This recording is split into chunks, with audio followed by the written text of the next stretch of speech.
Welcome everyone to the Selling Greenville podcast. I am your host, Stan McCune, realtor right here in Greenville, South Carolina, and I am really excited that you're listening in to our very first episode that we're recording here of this podcast. A long time in coming. I've been thinking for a long time about recording podcasts about real estate, and I finally decided to take the plunge, and here's our first episode. I've got a lot of things planned. We're going to talk about a lot of different things related to the Greenville market, a lot of things related to selling and buying in this market.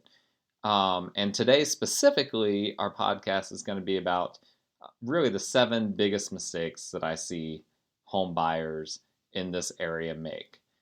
But before we just kind of jump right into that discussion, I want to introduce myself and make sure that everyone knows who I am. So, again, my name is Stan McCune. I'm a realtor with Berkshire Hathaway Home Services, and I got into real estate really before I even got licensed. I started with flipping houses and doing some what you might call wholesale real estate, and also buying rental properties. Not purchasing and selling dozens of homes per year, just a handful of transactions per year. But it was enough to kind of wet my whistle. And after a few years of doing that, I decided, you know what, I think I'm going to go out and get my real estate license. I think that this is something I want to expand, something I want to do more of. And even though I had a full-time job, I went ahead and I got my real estate license, and I started doing more of what I was already doing in terms of flipping houses and in terms of doing more real estate transactions.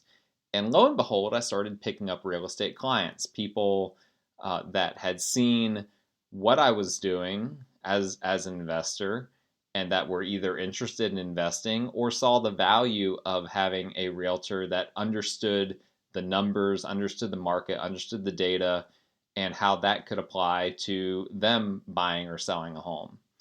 And so after about a year of having my license, I went ahead and quit my full-time job and decided to just do this full-time, to be a full-time realtor who also does some real estate investing, which, by the way, just about any realtor that is full-time in this market is doing some type of real estate investing. Just some are better than others. Let's just say it that way.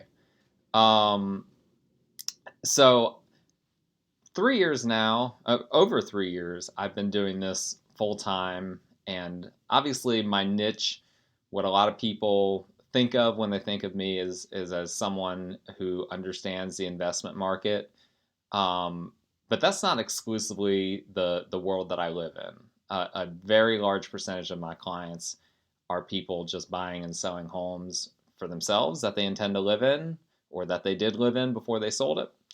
And so that is a big part of what I do as well. In this podcast, I am not going to attempt to sell you anything, at least not at this moment. We might have some advertising at some point. But otherwise, my goal is not to sell you anything unless you're in the market for a realtor. If you're in the market for a realtor, feel free to reach out to me. I'd be happy to talk to you. My number is 864-735-7580, and that number will be in the show notes. You can also just Google my name. I'm everywhere online. Just Google Stan McCune. You'll find me somewhere. But as far as this podcast goes, I just want to try to be a resource out there for people that are interested in this market. And there used to be some podcasts that were recorded about the Greenville real estate market. From what I can see, those have all kind of fizzled for one reason or another. Obviously, it's a very busy market, but I'm hoping that this is something that we can do for a really long time, and that can be really helpful for a lot of people. All right. So the topic at hand, 7 mistakes that home buyers make. Let me start by saying this is not just for first-time home buyers, right? The average home buyer will typically live in their house for, 5 to 10 years. That's a pretty average number in this market, at least here in the Greenville area. People will live in their house for 5 to 10 years. And over the course of 5 to 10 years, a market can completely shift. I mean, we have seen over the past 10 years, the market here in Greenville is nothing like what it was in 2010. I'm recording this in 2020. Obviously, in 2010, we were still coming out of the recession, so that's not exactly apples to apples comparison.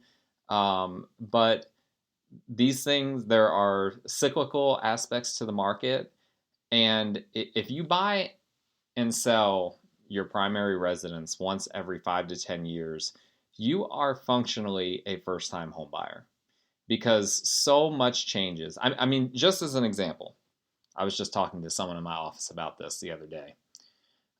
Just a few years ago, if you went on the HUD Home Store, now if you don't know what that is, this is a real government website, the Department of Housing and Urban Development.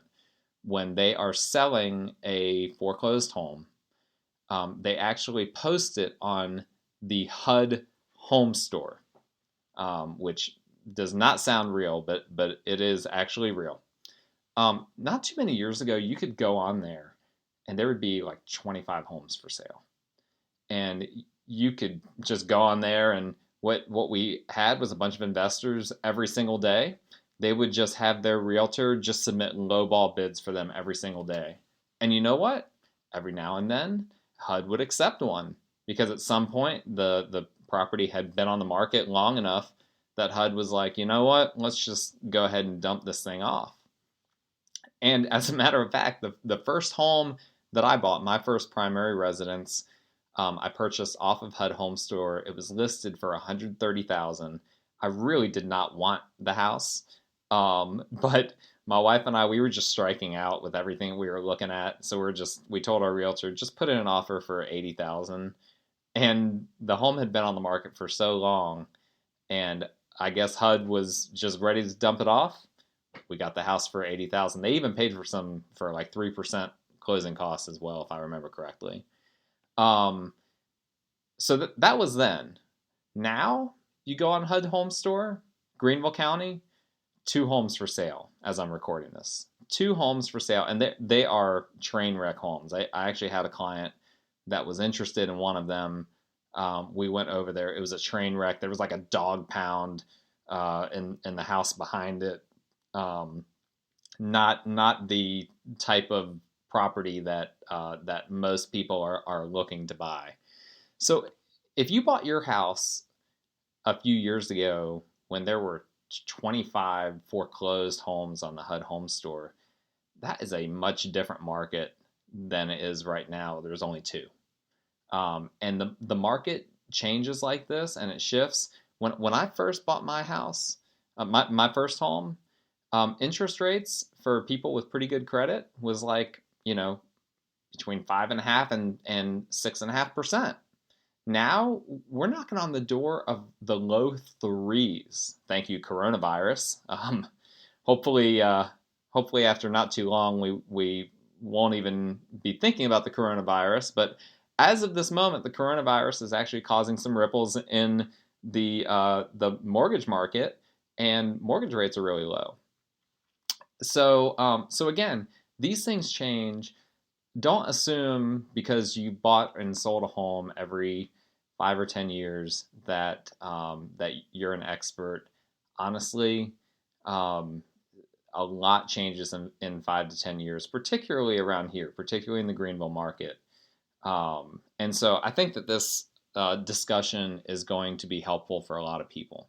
So let's get right in. What are the top 10, at least in my opinion, the top 10 biggest mistakes that buyers make when they're buying a house? Here is really universally number 1. And a lot of people don't want to hear this, but you need to hear it. It is not considering how the seller will interpret your offer. Not considering how the seller will interpret your offer. you might be thinking now, wait a minute, why does it matter how the seller interprets my offer? Well, let's discuss it from this angle. And I'm going to get more into this in a future podcast. But for the average home seller, particularly down here, we're even though Greenville is a pretty progressive city by Southern standards, we are still in the South. There's still a lot of families down here that have owned real estate. The property has been in the family for decades, maybe even longer. And selling is a very emotional, very personal transaction. And so when you present an offer, now I always call a realtor when I make an offer. It cracks me up, when I've got a home that's listed and I check my email and I've got like an offer, unexplained offer from a realtor in there. They didn't tell me that they were going to send me an offer. They didn't give me any heads up. They just emailed over an offer, and it's like, oh, okay. It kind of makes me wonder, what's the point? What is that realtor actually trying to accomplish? Because much of what we accomplish as realtors is in the off the record communication that we have with each other. And so I always call the listing agent when I'm submitting an offer on behalf of one of my buyers, and try to butter them up, try to give them some insight without getting into too much personal information. Try to give them some insight into my buyer client, why they're interested in the property.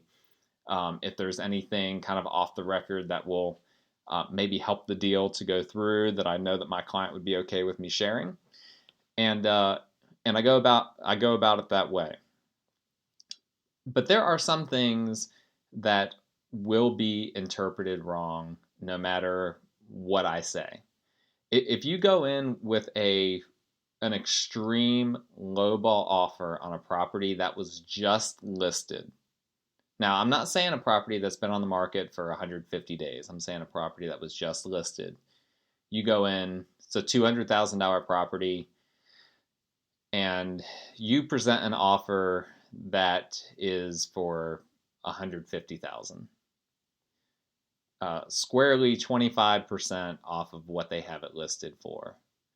That's going to be insulting to many sellers in this market. And honestly, if you go in even at $170,000, they're probably going to be insulted, and it will be personal. And here's the risk that you run with doing that. All right, you might be thinking in your mind, well, I mean, what do I have to lose? The worst thing that they can say is no.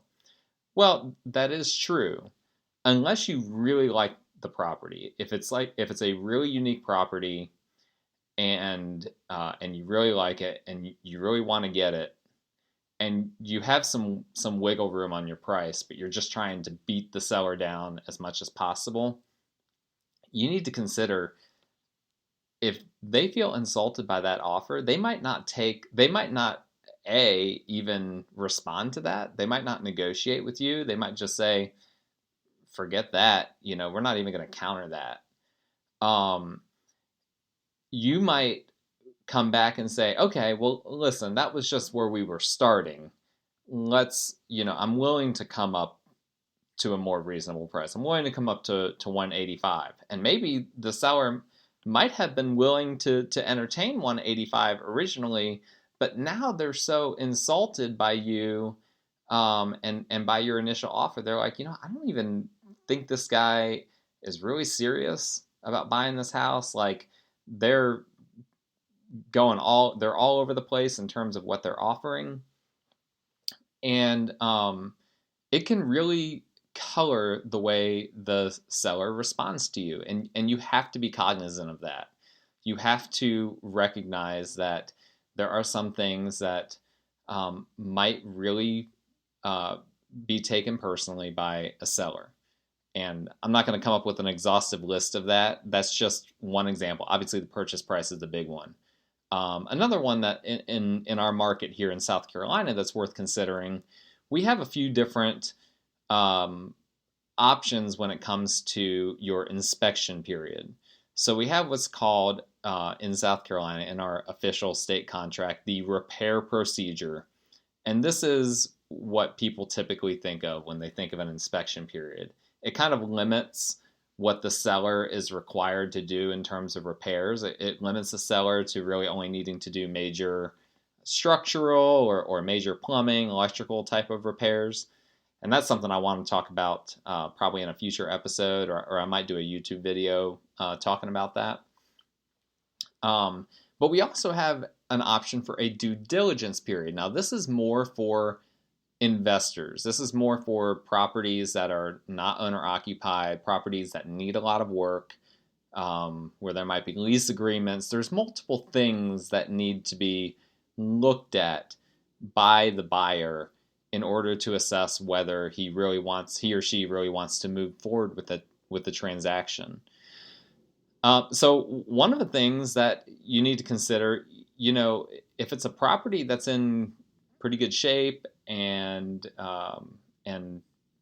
it's been owner occupied and they've really cleaned it up, a seller might not be super happy about receiving an offer with a due diligence period that allows I should have mentioned before, it allows the buyer to back out for pretty much any reason versus a repair procedure period, which limits that the buyer can only back out in terms of the condition of the property if the seller is not willing to do certain repairs.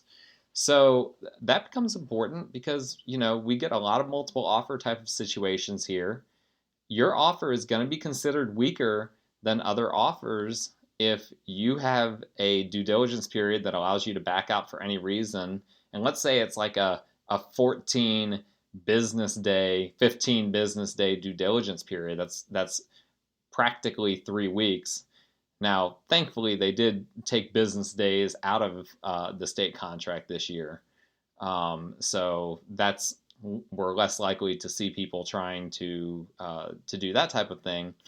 But if you've got several weeks of a due diligence period that allows you to back out, the seller is just not going to be super happy about that, and you may end up losing out to another offer, or you may end up just kind of alienating yourself in the mind of the seller. So it's just something to keep in mind. I always encourage my clients as we're working through writing up an offer. Obviously, you can ask for the seller to give up everything. You can ask for them to come way down on the price and pay for all your closing costs and give you the ability to back out for any reason. All of these things. But what happens in the very likely scenario that they see all of that and just feel like you're an unreasonable person? You may end up never being able to come back to that seller again, because you may end up burning a bridge with that seller right off the bat. And so that's something I always encourage my clients to make sure that we are doing what's best for them as a buyer, but at the same time that we are considering the seller's perspective as well, and making an offer that at the end of the day the seller will look at and say, you know what, that seems fair. It seems like these people seem like they're reasonable people. Second thing. So the first one was not considering how the seller will interpret your offer. That's the biggest mistake I run into frequently. People don't understand just how emotional a real estate transaction is, and how things that are put in offers will be sometimes misinterpreted.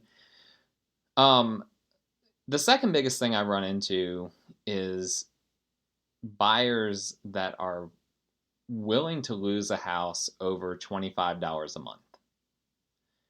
Willing to lose a house that they really, really like over $25 a month. And you're probably thinking, well, what do you mean? What do you mean by $25 a month? Here's what $25 a month translates to. Let's say that you're buying a $200,000 home and your mortgage interest rate is 3.5%, which is not unreasonable right now in this market. I'm not factoring in PMI or down payments or escrows for insurance or taxes or anything like that. Let's just say that your base loan is $200,000, 3.5% interest rate. Your mortgage payment will probably be somewhere around $900 a month. Okay, in that scenario, without escrows and all that. If you were able to get that down to $195,000, so you're coming down $5,000, your mortgage payment goes from $900 a month to $875 a month.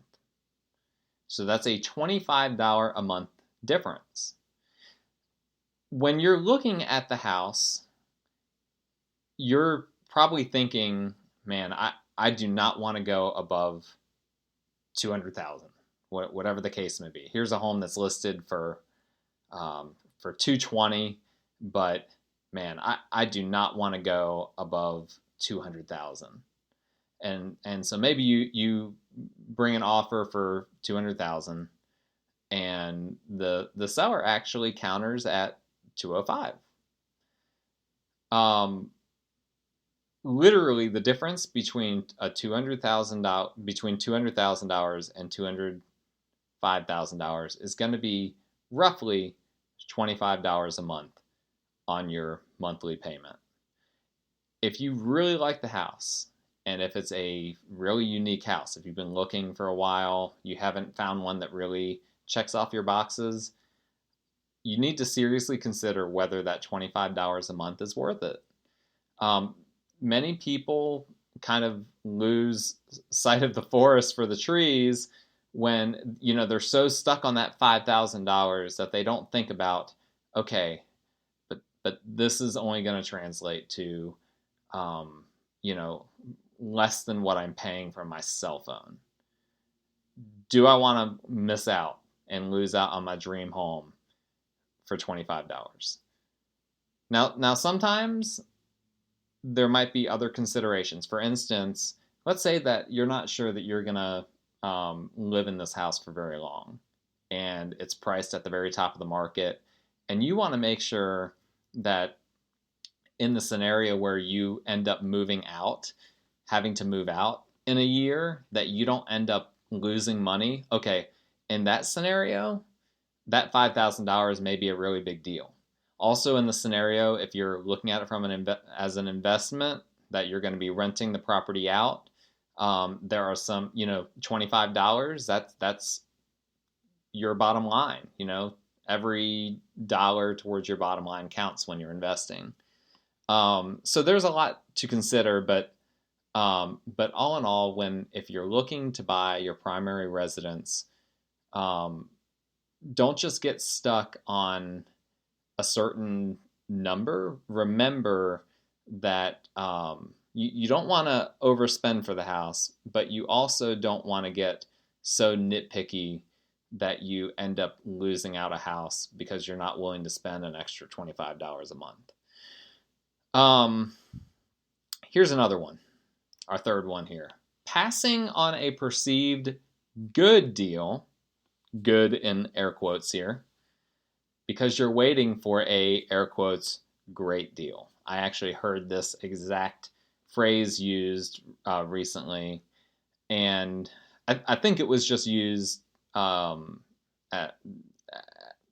an excuse, probably because they wanted to back out of a deal that they were in because of financing issues.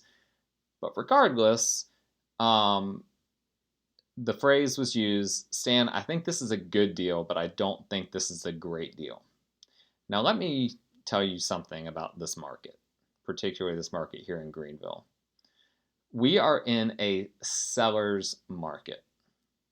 This is not a buyer's market, and it has not been a buyer's market for quite some time. We have been at around about 3 months levels of inventory for quite some time now, and that is squarely a seller's market.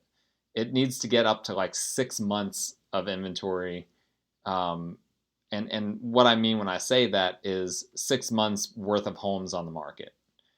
It needs to get up to 6 months for it to kind of be a flat market, a fair market, neither a seller's market nor a buyer's market. So we're at only 3 months. It is a seller's market. There are not a lot of homes on the market right now, relatively speaking.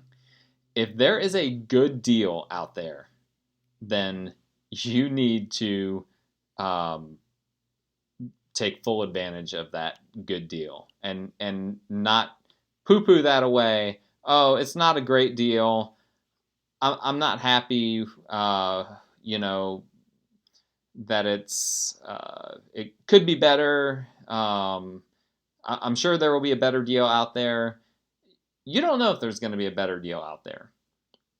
And if you can quantitatively and are clearly know for a fact that you are under contract to purchase something that is demonstrably a good deal, you should strongly consider moving forward.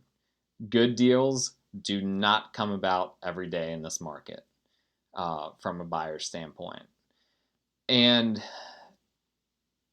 the great deals that are out there, let me tell you what happens when there is a great deal. The vultures come out. And when there is a great deal, I ran into this recently. It was a few months ago.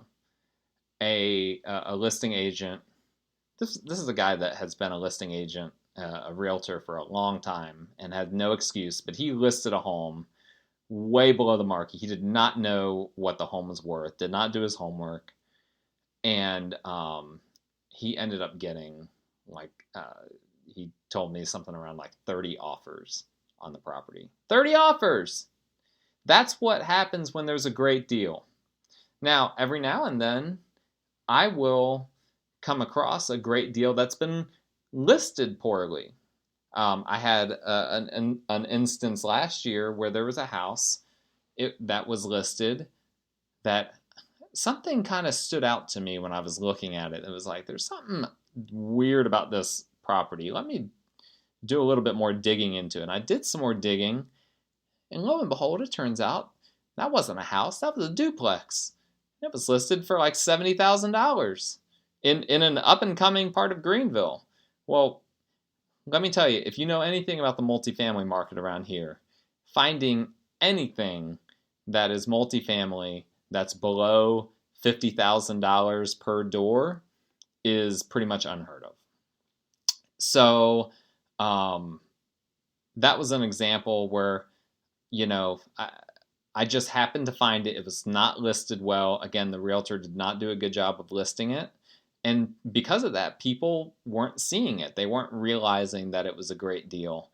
And so that was a very rare instance of a great deal that was on the market that wasn't just snatched up right away. And that's because it was really hard to identify that it was a great deal. The long story short is good deals are rare. If you find one, you should strongly consider moving forward with it. If you're holding out for a great deal, you might be holding out for a really, really long time. And you might end up finding yourself getting really frustrated in a lot of bidding wars because that's the market that we're in right now. Until the market shifts towards more of a buyer's market. And no, I do not think that long term that this coronavirus is going to do that. It might do it in the short term. We might have a little bit of a window of opportunity here where we might have a few months of a little bit more of a buyer's market. But long term, I don't see that happening. I think we'd have to have a more of a systemic recession to shift more towards a buyer's market. And until that happens, this is going to be the market that we're in. Most deals are not going to be very good, and you will have to be selected. But if you're too selective, you're simply not going to ever buy anything. Number 4, and I want to go a little bit more quickly here so we don't get bogged down. But choosing a buyer's agent that isn't necessarily qualified but is a friend. Oh boy. Now, again, I am a little bit biased because I'm a realtor here, but man, I wish I had $1 every time I heard someone say that they were using a realtor. uh, he or she, they haven't been doing it for very long, and they're not super qualified, and I know that they're not the best, but I want to help them out, and they're a good friend, and they're really nice. And let me say this, okay? If I can step out of character, out of that character of being the person selecting the unqualified buyer's agent that's a friend. I get that. It is very important that you have good chemistry with your realtor. And it can be really ideal if your realtor is your friend. There is an emotional element, like we've already talked about, to buying and selling a home. And having someone that connects with you on an emotional level can be helpful. But not if that person doesn't know what they're doing. And so I would just say this. Obviously, I don't want to just say, hey, if a buyer's agent, not every new agent that's out there is unqualified. Just because they haven't had their license for very long doesn't make them unqualified. That was the case with me when I got my license. I had already been flipping houses and buying rental properties and doing all that kind of stuff for several years. So I felt like I could stand in front of someone and say, yeah, I just got my real estate license, but I've been doing this for a while now. I've been analyzing the market. I've had my hands dirty in this market. I know contractors. I know inspectors. Like, I'm not just some fly-by-night realtor. And there are a lot of fly-by-night realtors in this market. Most realtors in our market do not last more than 2 years, and then they're out of it. And that's because it's really easy to get your real estate license. It doesn't cost that much. It's just like a couple of weeks of school. And you don't have to have bought or sold a house. When I went to real estate school, I was in there with kids that were renting or living with their parents. They had never bought or sold a house for themselves, but they were becoming licensed to help other people do that. Now, would you get your hair cut by someone that had never cut anyone's hair before? And let me qualify that. You might do that for someone that is going to do it for free. Would you pay them top of the market? Go, whatever you might pay for, 50 or $60 to cut hair. Are you going to go to someone that has never cut hair and give them $50 or $60 to cut your hair? I sure hope not. That's not a good idea. Highly don't recommend that. But a lot of people are willing to do that for a real estate transaction, which is one of the most important economic decisions that they will ever make. And it's not a good idea. Make sure that the realtor that you end up going with for your buyer's agent, that they have some qualifications, that they will do a good job, that they're not just someone that you're using because you like them and they're available and they have a pulse. Number 5, not testing for radon. This one's a little bit different than some of the other ones that we've talked about that have been a little bit more broad. This is a very specific one. And this is specific for this market here in Greenville. Now, a lot of people don't even know. When I talk to my clients, I find that very few of them even know what radon is. Radon is a gas that occurs naturally in the ground at varying levels depending on where you are. So in some places, the levels of radon are high in the ground, and in some places, the levels of radon are low. Why does that matter?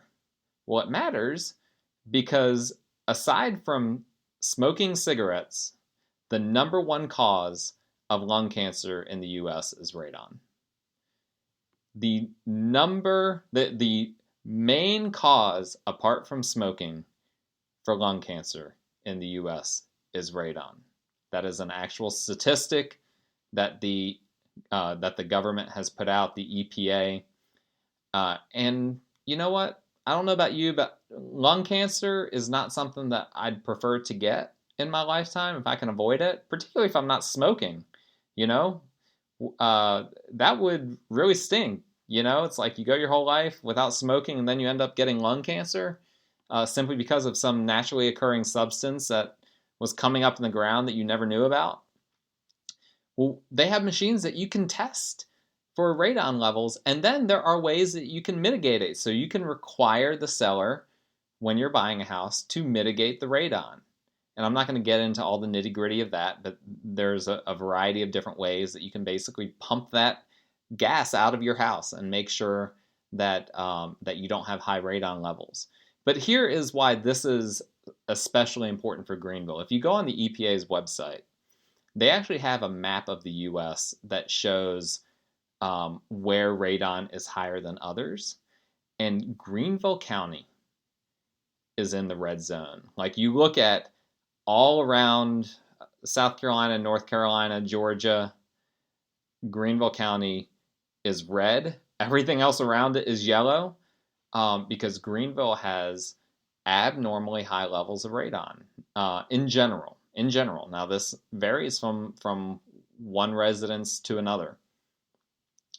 But that's something that we have to be especially wary about. And so when you're getting your inspections done, get a radon test done. It will be worth it. That is probably the most important inspection that you can have done when you buy a house, in my opinion. Because a house, you know, if a shingle is falling off the roof, that can be fixed. But if you get lung cancer, that is a big deal to your family, to your lifestyle. You don't want to have to mess with that. Number 6, not shopping the mortgage markets. Okay. Or to say it another way, not shopping your mortgage around to multiple banks. Here's what I always recommend to my clients. When you get under contract, get a mortgage estimate from a mortgage broker and from at least one local bank. And let them know, hey, this is a competitive situation. I am getting quotes from multiple people here, and we're going to go with whoever's the lowest. You will get a better deal if you do that than if you just go with your friend John that works for ABC Bank and you feel like he'll be honest with you. Listen, John with ABC Bank, this fictitious banker, he might be a really honest guy, but he might not be able to pull the type of strings that that Jane with XYZ Bank is able to. Don't neglect credit unions either. I have seen some great rates from credit unions as well.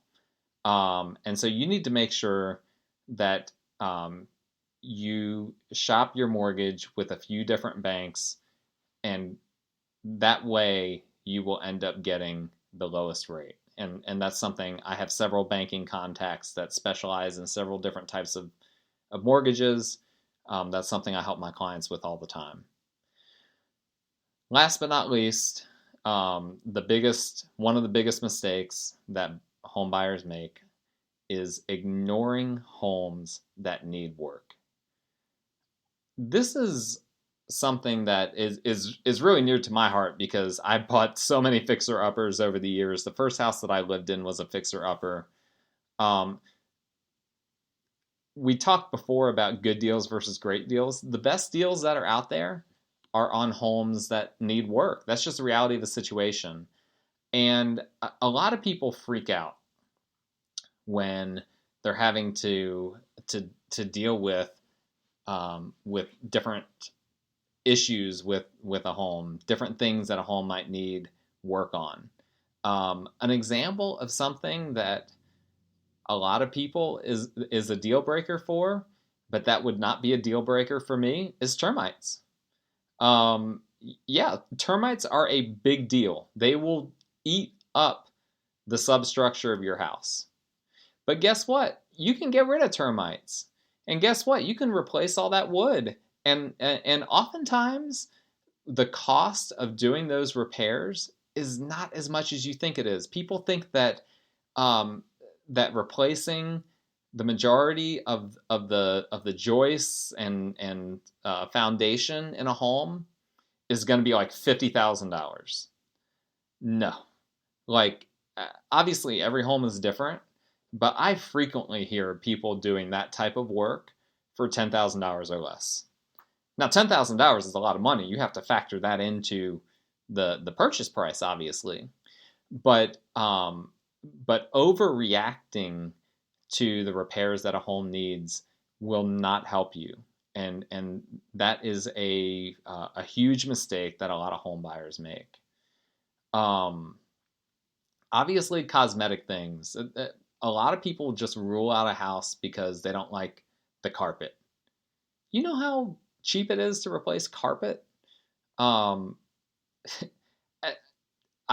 It's difficult for me as a realtor because I don't ever want someone to buy a house that they're not happy with. I particularly if someone wants to live in the house and it's not just an investment, that's just a numbers game. I want people to really love the house.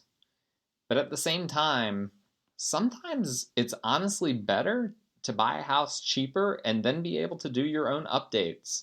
Now, you have to factor in that you might be coming out of pocket more for some of that. You know, if you buy a $200,000 house that doesn't need a whole lot of work and you're only putting, let's say, 3.5% down, that's going to be a lot less cash that you have to spend up front versus a home that you buy for $175,000 with 3.5% down, but then you immediately have to put $10,000 or $15,000 into it. The net is less than $200,000, but in terms of the amount of cash that you have to bring in order to purchase and renovate the house is more in general. So that's a factor, but there are ways around that as well. There are renovation loans where you can actually bake some of the costs and really a significant quality of repairs. I mean, we're talking about a lot of cosmetic things that are allowed, a lot of different repairs and renovations that are allowed, including appliances. In renovation loans. A lot of banks, if you have good credit, good debt to income, they'll provide you home equity lines or other types of lines of credit that will also allow for you to finance some repairs. So don't be scared. Buy a home that needs some work. Every home, in my opinion, the approach that I take, every home has a price at which it makes sense. Now, you might not be in a position where you want a big project. Again, there are a lot of different things to consider.